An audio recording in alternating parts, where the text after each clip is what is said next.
opesi nzela na yo nani alakisanga nzela ya solo bobele yo la vie la vérité le chemin mosusu te se yo yesu nzela oyo ekosaka te se nzela na yo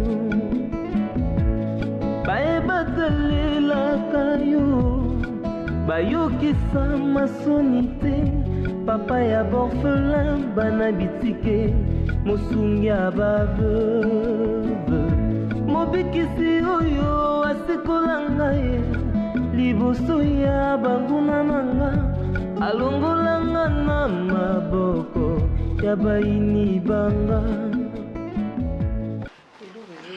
ka mama Karine relation oyo ngamutu na bandaki yango ngamu na sepelaki na Francisca namoni kokola na ye mwana moko malamu mwana moko poli de na ye kosenga epa na o mama na ye mais baweleli eloko te nazoyeba te diku leki na nga kaka ayebisanga ke Francisca azonga epa na bango nazoyeba te Francisca elondi na mabe oyo moni pas tirbo na yambi on esengo tirbo pa yambaki yo bien hein na yipiti problème nini vraiment osilika na okaka okangi biloko na yo ozongi bino bana lelo bozo kokate obali oke aller simple il faut ka ba aller na ba retour malamu te mutu so asa bali vi na ye bandi kuna abosa na bomwana abosa na chez le parent abosa na bali pate ba makamino so bana yo sala amoni siko ke na komi na mobali na nga na sala siko vi na nga ya sika mais bino bana lelo bozaka soko bali o raisonner ka pa na bino o raisonner ka mama bino da tela ko fufu o raisonner ka ne mama bino abondela ka yo libale ya bongo te mama hein Francisca nga na eko zwayo nazo msepa mbali na en tout cas na eko zwaye mama na Karine na eko zwa Francisca na songa naye poto ana nyongo te to sala nyonso to pesa nyonso olinga ki pe tirbo batuna ki yo pe na libala olingi mobali obia na lingiye bomelisa ni pe ba jus siko lelo sonini Francisca problème ngo nini oyo ba trouver la solution te libala nyonso ya kana ba problème libala ezanga ba problème ezate mais moi s'il faut ko yeba ko gérer ndako no ya libala mobali ya parfait azati mobali nyonso azana ba défaut na ba qualité na ye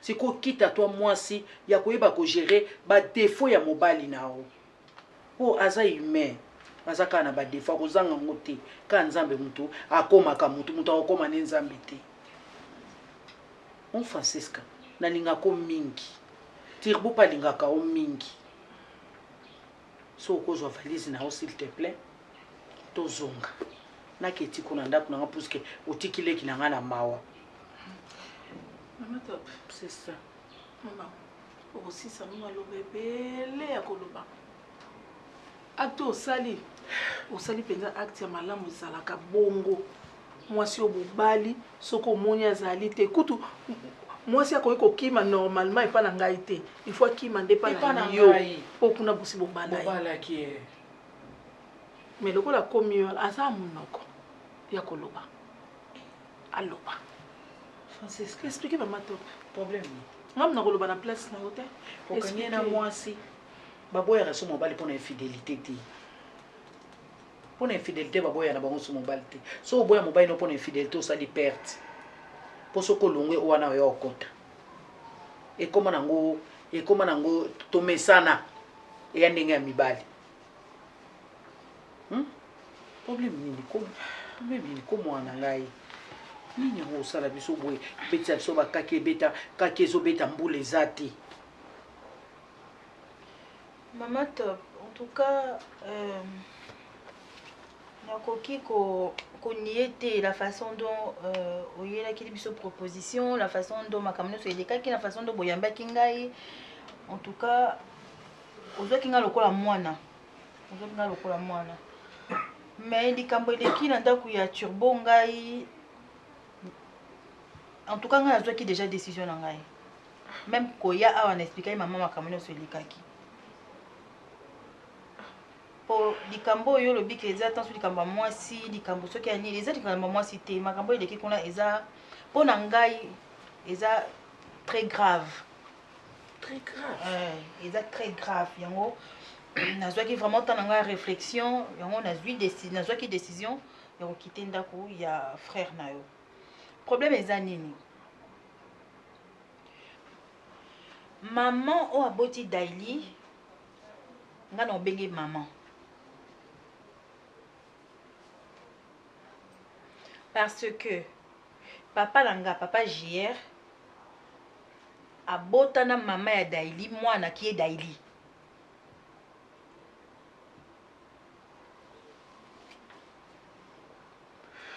Donc Daily nanga relation toza na ngonga na ye c'est une relation de sang. Donc on a kokofana na libala o te mama ya Daily azalaka déjà nga na ko remplacer donc automatiquement to comme bambanda. Même mama top. Nga ina Daily toza na relation ya makila. Nga koza mbanda mama ya Daily te. Kai. Francisca na Daily baza tata moko. Baza tata moko. Francisca za mona manager. Donc maman voilà. J'ai la bota na mwasi ndenga za wana. Bana na surtout baza mama. Ma conséquence yango ti. Donc je suis vraiment désolée maman top, naza vraiment désolée. Non koko continue libala wana te non kokate. Non ta la Daily ndenge nini. Relation na ngai ne e ozala ndenge nini après ça. Azona kia na tombokaki na lobby na moni mabe na kena même kotomboka kuna epa ya JR to beba na bango mabe pona likambo pona ngana monaki avanda na libala mais libala eza ya ye yenda lobaki oui na turbo ngai mama na oleka liboso nde ni mama top na boya kiti azonga la kati ya ndako na kosala nini. On a tenir assez plutôt sur la haut pour se dire à maman de Kende et ça la moins bien té. Nous amis Kolo, maman Zawana, bien qu'il a compris difficilement, mais peut-être aujourd'hui à Rosa David Nanga. Geso, est-ce que vous avez talent dans nos âges nanga? Mama botakanga nazara bazolo bani uzaka na mwana moko batungisa ye mingi ndenge mama betelanga lisolo yo ko bima na basuka non asa ndenge azolo bakutu ke ye on dirait donc yo mukolo na nga ya musika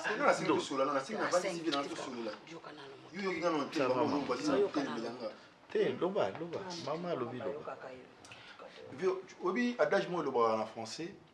Même dans la bêtise de l'autre, on peut tirer quelque chose. Oui, acceptez de m'écouter quand même. Tout le monde a dit, tout le monde qui mon abimi. Tout le monde qui mon abimi. Tout le monde qui mon abimi. Bazou na maman na bango. Mais quand même. C'est. Tout sur le laté. Obi ngani waza kwa inquiéter ngani. Il faut le bon clair. Et yeli ya bana wana. Oui, vie.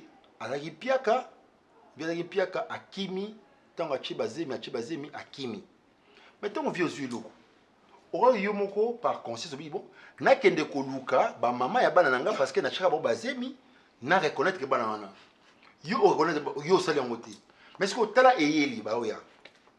Et puis bazo na même eyeli. Donc dans toi yika boy. Mona ko tika la té, mais parfois des comptes et puis yo ozo reconnaître bon la facilité. Vie. Ça ils ont aden. Maman a ndimi. Maman a ndimi. Donc mon a baye nega boy. Mon a oya yo. Ah oui, maman na bimanga ne. Oui. Et bon so moi ce que va faire après wabiki. A comme ba ça peut vivre après yo. Ah comme na là parce que adage mon point sur le baraka, c'est la mère seule qui connaît le vrai père de ses enfants. Ben on va regarder na bango. Comprendre? Oh. Yemba ya bola kisayoti. Yo sko eloni ndimiso. Po yo yebite. Eloni ndimiso. Toi batu. Maman tiranga na ipse. Yo geso. Yo iba papa te. Papa kufi ozana no mwana ozana na mayela bo moto penza te. papa ndenge azalaki na mama nakama kokutu ndenge mama lemba atikaka ozokangela ye nga nakokende kosala ngo wapi aboti bino mingi te nakende atie mona bato zemi naya koloba lisolo na ndako mpo basalanga nini c'est comme ça nayebi ke na bima na nga naza korenie na nga bango bo baza kolandalanda nga mpe mwa sikamani nini geso likambo mosusu ezalaka nini onakola boga likambo nini mwindu na nga ya ngoloko likambo nini yoyoka nango omoni likambo mosusu ezalaka nini ezala na bana oyo bazalaka te mona oyo lokwa yangai te elongi ya libota maoko ezala na kati te mpo tolandaka erasi na nini otali mona namoni ngangi na kati voilà tata na bino natali boye namoni mama na ngai manzete na kati ata mona namoni mama Alex ye moko akangama na Alex yango eza mpa na resi ye moko te bana nyonso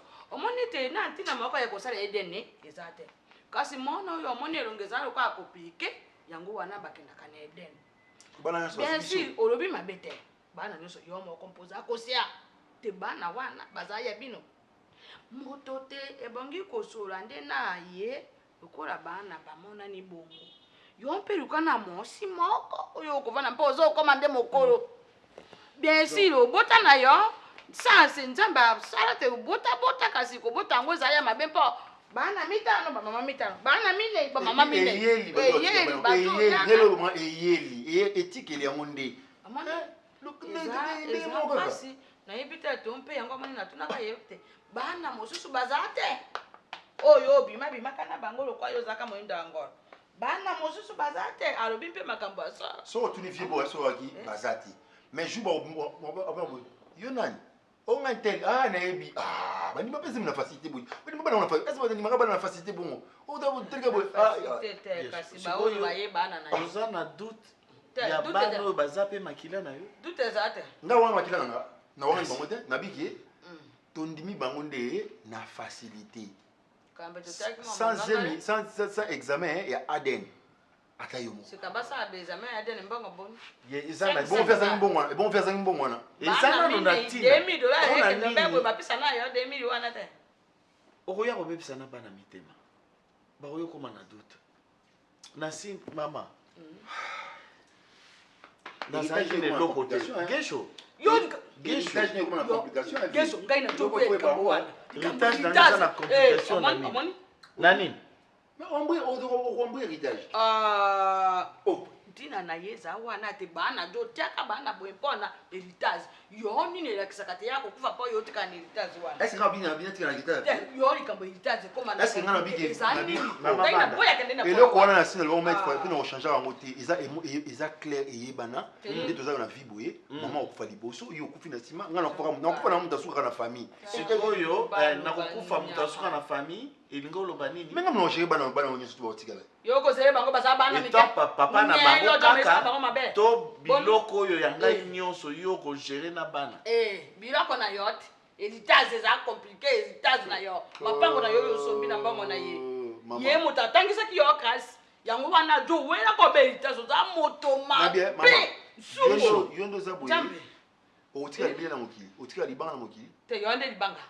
nga mpe na okufa te yo libanga nga mpe na okufa na vie ngai na banga te kasi yo zako ben komba aliwa na souhaité muta kufa te mais liwa la mort est naturelle eza la mort au munyu sorolata et yo mama est-ce que na kokufa liboso no bana oyo bakufi na famille matango oyo tozokendaka na famille bana mikete o mikolo bana mikete siko bakufi ava bana mikete yo oyo akufaki ya 10 wana eloko fana bana tino yo siko nzambe so abia tuna mama yo na mwana yo onina kufa liboso yo bana nzambe atunaka moto te nzambe akolo bili weza na tire ekoki mpe koyela yo mais ye baka ngai na ziere totikali bopasa ngo bongo bon nzambe ka emo ayebi de kofela Turbo. C'est quoi encore? Na mawa nayebi te nasala nini donc Turbo Francisca Sa femme? oui o moni makambo ebebi lisusu Francisca azongeli epa na bango Makambo ebebi lisusu. Francisca asiliki azongi epa na bango bokosilika te aza mpe na raison mpo nga lobi nazalaki epa bafrancisca baweleli eloko te. Francisca alingi mobali na ye, mobali mpe alingi mwasi na ye, bazalaki na bango mpe bien.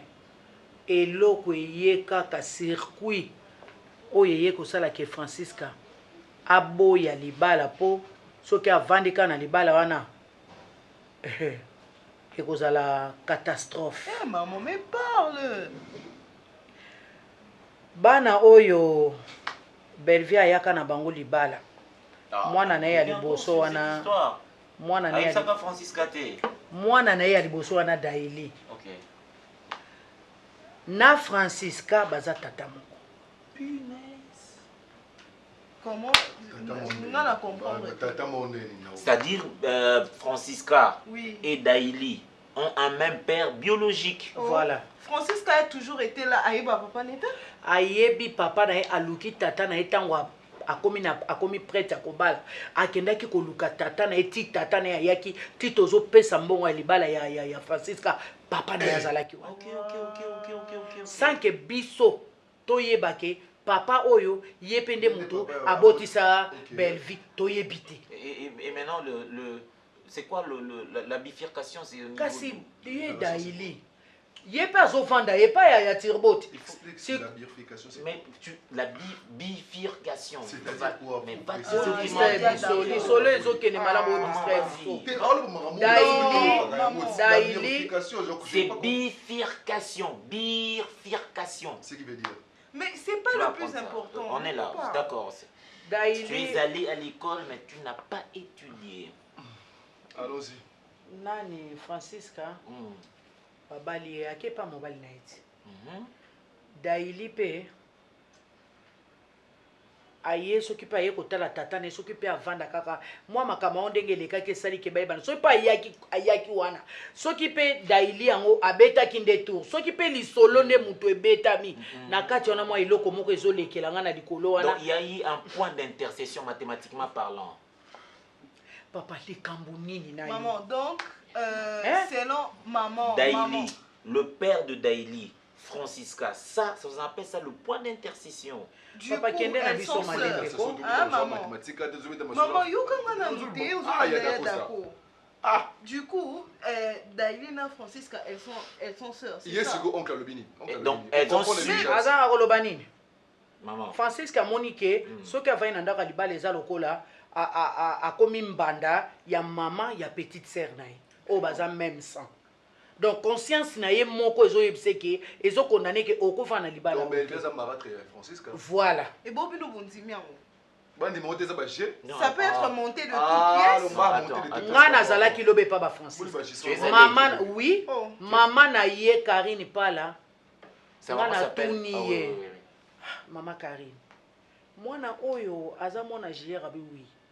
Donc maman tu es allé vérifier. Donc yebe Karine pala et pas ya libala na ye aza wana yebe ayaki na Francisca. Donc abota mwana na ye liboso Francisca wana na JR. Donc JR aboti na basi ebele papa na bango wana. Le papa c'est JR. Ah oui oui. Oui, vieux wana. Oui, le vieux. Mais il y a ça qui n'a pas de la libala ton peu auprès de qui on a remis là. OK. Il peut être le père de Francisca, mais maman Bellevue, elle n'a jamais parlé à papa, il y a Daili et l'autre fille. Non, en fait, c'est là où je parle de point d'intercession, en fait. Cela veut dire Francisca, hein, maman, si je t'ai bien suivi religieusement, c'est-à-dire Francisca voulait se marier, n'est-ce pas? Arrivé à ces points, elle doit forcément trouver son père biologique. Elle est allée fouiller, c'est qu'on appelle, c'est qu'on pouvait dire fouille archéologique, hein, si je veux vraiment entrer dans les termes purement géographiques. Elle est partie faire de fouilles et elle a trouvé son père. Maintenant, le père, étant donné que Francisca voulait se marier, donc il est allé chercher les sœurs de Francisca. En voulant réunir la famille à l'occasion du mariage, c'est là où les sœurs se sont rencontrées. Waouh, ça c'est rocambolesque. Je dois ajouter ça dans mon livre. Non, mais c'est ça trop- parlera de quoi? ça, La ça calme les découverte. livres, En hein. droit, ça vient faire quoi? Attendez, parce que il y a- Découverte en droit, ça vient faire quoi? justement, il y a des questions juridiques qu'on doit tabler sur ça. Parce que Atterrissage. Yeah, d'accord. Pour toi, il faut atterrir Siko, dans le maman, chapitre. maman. C'est C'est quoi la conclure. conclusion? là, Donc, maintenant, Francis Francisca, Kaboyi na ye libala tiki Viens. yango Écoute ça. raison esalika alongwa na ye Écoute libala. Attends, on a oublié. Oui. maman, maintenant, Moi, non, ça n'a conscience. C'est que yo en conscience. Te? Omoni yo ndenge Chose oza alibali yo yamba, kana mibali kanga te. na monoko yebe eloko te wana expérience à vite yo oza cadette na bango par exemple nga nayaka na mwana moko na libala yo oke kobala bisika oyo ndeko na grande sœur na yo aza tata moko na yo boke kobala esika moko ezalaka olinga donc, Boniko. maman, si je comprends Oh. bien, la décision de Francisca, aboyi la décision de Francisca, nabondelaki ye nano d'éviter avant la- nayebaki ntina te nabondeli nalobi oyo nakwai koloba ntango francisca aye korelate likambo yango ndenge eza naza ngai nanga makambo ya koloba Donc, napesi nanga mpe raison. là, la décision de Francisca ouvre le brèche, ouvre cette brèche-là, il y a 15e chapitre. Ya d'accord.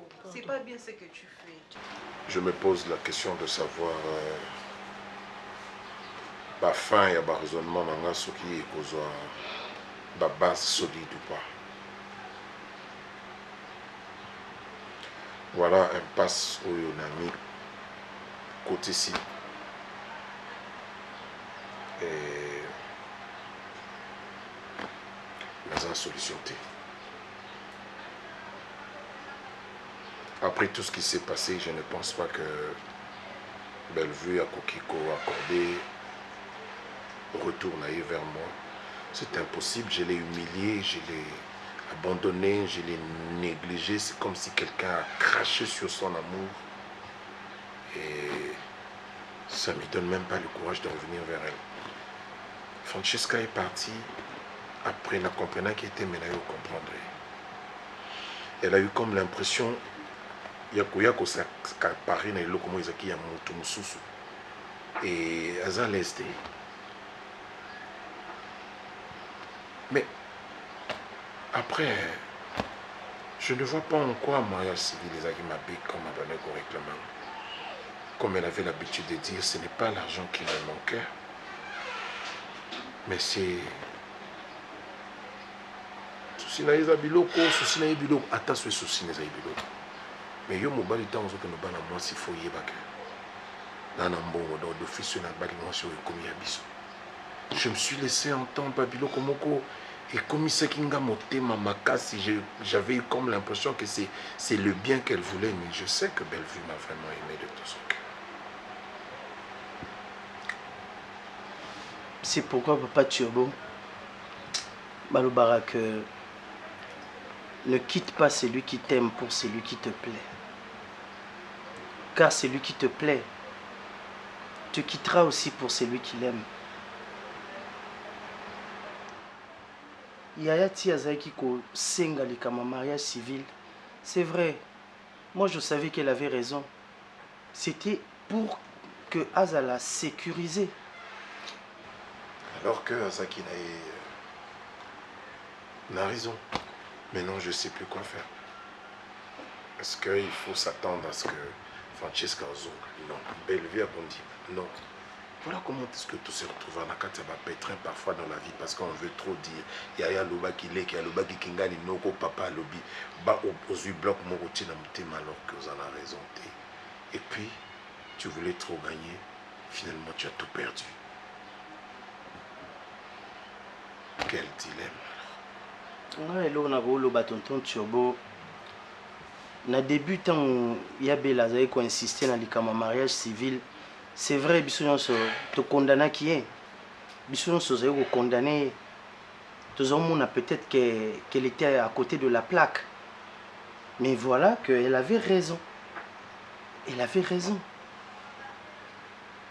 Maintenant, t'as là la manière dont Nastado Tokomaki, la manière dont elle a été chassée. Comme une chienne. Elle a quitté cette maison sans tambour ni trompette, comme si elle n'était rien du tout. Tout ça parce qu'elle n'était pas protégée. Alors que ceux qui ont quitté le mariage civil, je crois qu'elle n'allait pas quitter cette maison n'importe comment. Dans notre commune et tout ça. Maintenant, même Bissoto comme Gopé, ça a raison. Quand elle voulait ce mariage civil, c'était pour la protéger.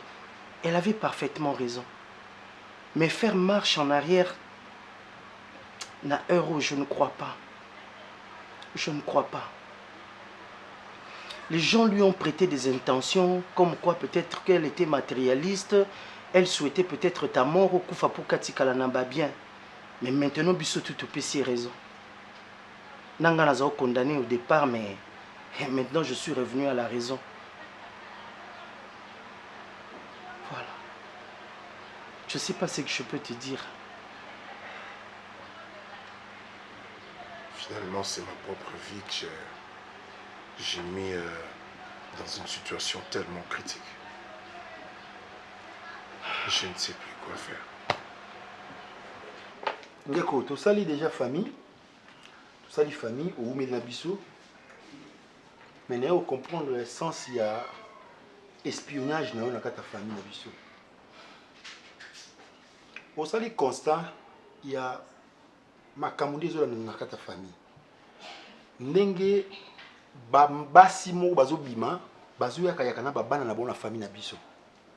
Parce que au moins que mon âge ni 18 ans, mon âge ni 19 ans, mon âge ni et ce qui fait combien kuna mono donc ça dit que babota bongo kala. Babota bla kala. Mais ndeni ça que bongo nyosu ba ibaka isika mo pourquoi bongo abwe to luki to moni ngasko yo après étude et analyse na et na mutu mo azana biso awa nazo tekaka vie parce que on dit bon la posa ba ko soutirer o via ça comme fortune batu mo ba ko baka mo ba kenango po ba tala ba miseso bana bien peni ngazana moi si moko ta ya ana mo na via boya rien o na yi bapier nazala kinayi mais bato bazo ba ah ndenge ni papa vie espionnage yo c'est la personne na ta famille na biso ata yo moko na ko imona yo na ko sa de type maman na biso ko ayebi mutu moko te biso nyoto na maman na toka moi ah vie mo pato ako ko mutu na te mais nani siko yebisanga ako ko tika adresse na biso po bana ba maman wana ba kana bana na bango awa ba défiler na mikolo awa pour ndire facilité l'aime sur continuité me go salema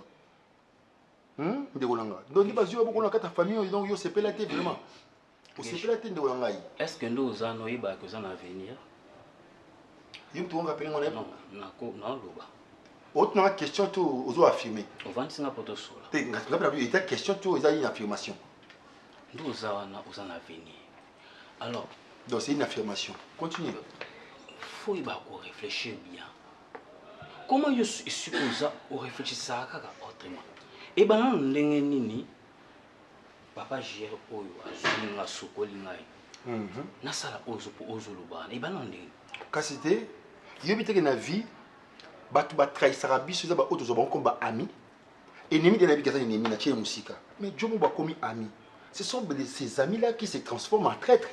Est-ce que oyebi ke nazu musala na ndako na ko même ko veiller biloko yo liaka wani na mona normalité permettez-moi. Isela. Permettez-moi. Monsieur, il y a une normalité. Non, non, normal. Non, t'as bon, non. Au moins, esika. Mais tu non, tu as un loba. Toujours solo. Mais tu es un aventurier. Merci. Tu es vraiment un aventurier. Merci. Une personne qu'on a ramassée, toi tu es ramassé, qu'on t'a ramassé, qu'on t'a ramené ici à la maison, yo s'est transformé en traître, on t'a adresse à vie la biso. Jamais n'a pas ça le loco. Yo t'as envié biso. Yo t'as envié famille. Tu sais là on t'a ramassé. Non, absolument. On est un milieu reculé, un milieu rural. N'expliquez yo et puis on se forme sens dans la yo t'as trahi vie. Non, bimso na na rappelé que naza mystique. Naza mukolo na. Naza yo. Alors tant on soit dans faut moi ba égal ça. Vous comprenez? Et puis il faut ça la réserve. On ne sait jamais. Talanga na papa j'ai mon batterie, on ne sait jamais. On ne sait jamais. Alors faut ça la réserve. Alors le proposer on na ko sala ngo. On sala ngo yo to sala ngo. Pour nga na ko teka pe na ngate, maman na ko teka pe na été, a ko teka mo na été, bien mo ba o mite kate, yo to teka biso. Je confirme. Toi le bossé qui dans notre non na yiba. Mais après ko sola na ko Yo. Est-ce que Eza yo non. Est-ce que Tala. oui que na comme na problème attention. Et bandi déjà. C'est vous qui faites na ko bomu. Moni yo, attention bandi yo. Donc donc prépare-toi. Yo. Non, moni et pas ça va combien? Et pas ça va combien? Ils ont maté autres quitta. Et donc et oza ipona hyper hein. Na ko bomu donc hypo. Donc il perd, il peut. Et après on joigne. Na ko bomu yo. Et bandi espion. Vous savez, hein, cette histoire me rend triste. Moi, je suis un homme de loi. Hein, chers amis, écoutez-moi, c'est très important. Moi, je suis un avocat. Qui dit un avocat, c'est-à-dire un homme du droit inscrit à un barreau, chargé de défendre, de plaider pour une partie en conflit. Ça veut dire que je suis un intercesseur. Mais aujourd'hui, je me sens rejeté par mon oncle qui me chargerait le fait que moi, je le mal orienté. Le droit que moi j'ai appris. Le droit que moi j'ai appris. Vous savez, en termes d'honoraires, hein, l'oncle ne me paye rien. Je ne gagne absolument rien. Et si il venait me consulter, je lui donne des orientations pour l'éviter de chute dans l'avenir. Aujourd'hui, c'est sur moi que pèsent ces faux pas. Je suis très déçu. T'es culotté, hein, Yada. Non, mais c'est pas normal.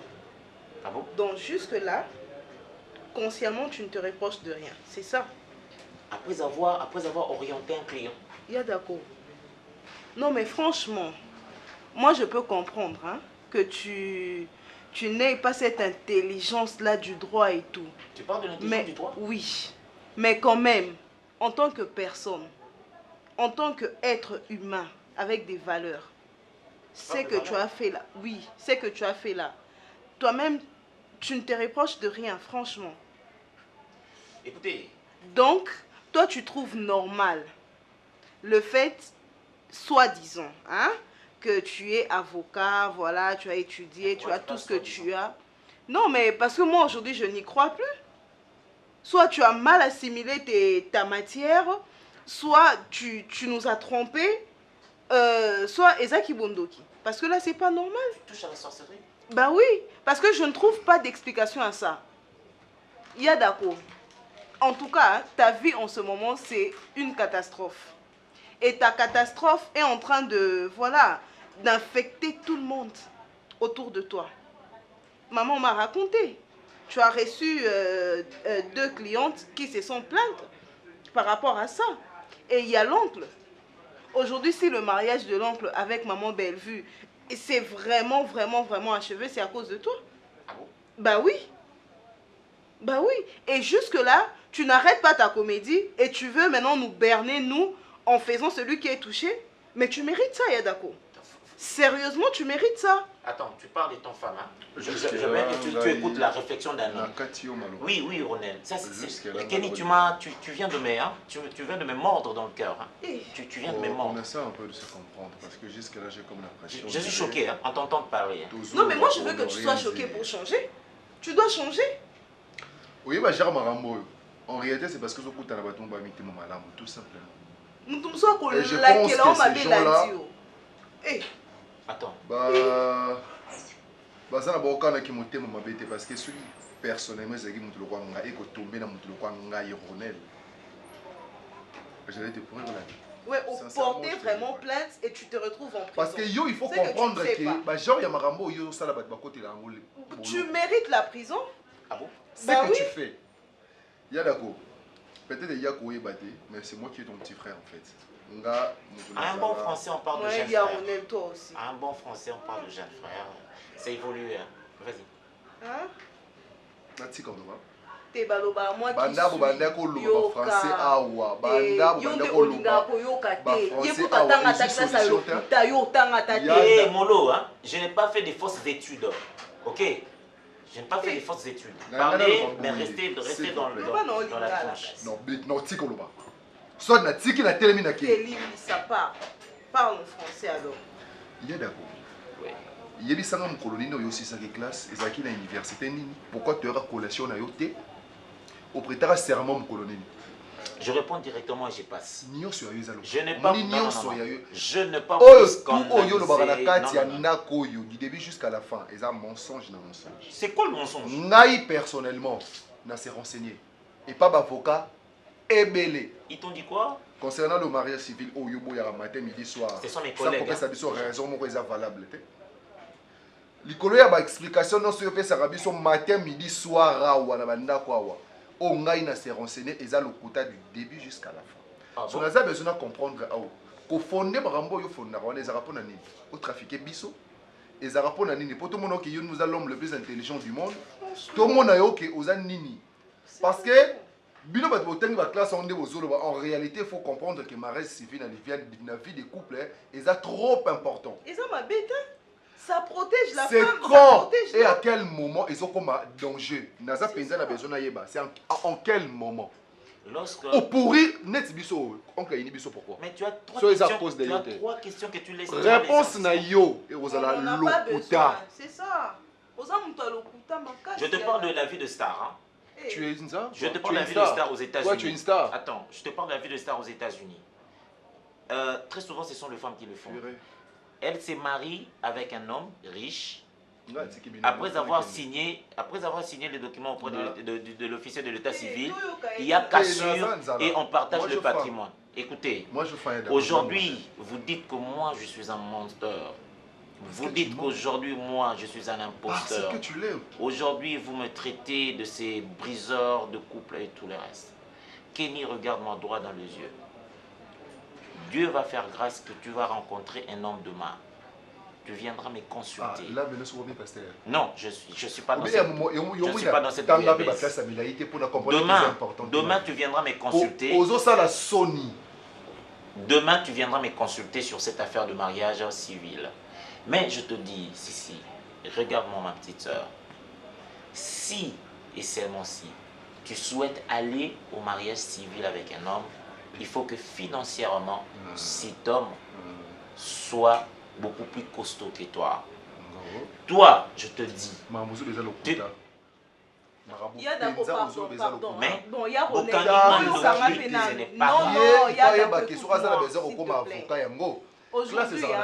nous sommes ta famille. Hein? On ne te réunit pas. C'est pas mal de faire des études. Moi, je ne suis pas d'accord avec ce que Yaronet dit. C'est bien d'étudier. Pardon, Yaya. Tu n'es pas d'accord avec moi sur quel point? Non, c'est pas bien. Comportement dans les animaux. Non, il y a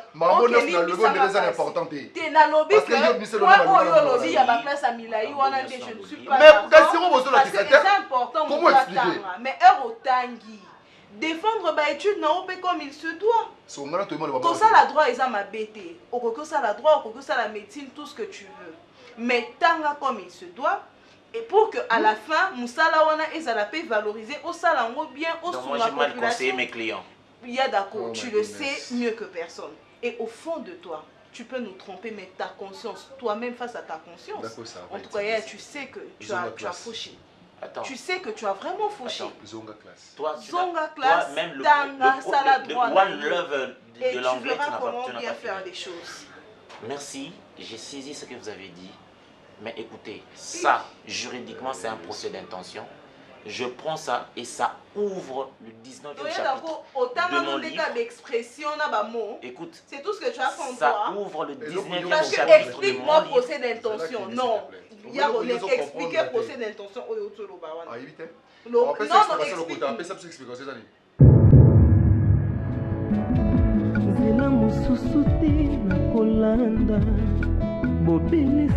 nzela na yo nanyalakisanga nzela ya solo la vie, la vérité, le chemin mosusu te se yo Yesu nzela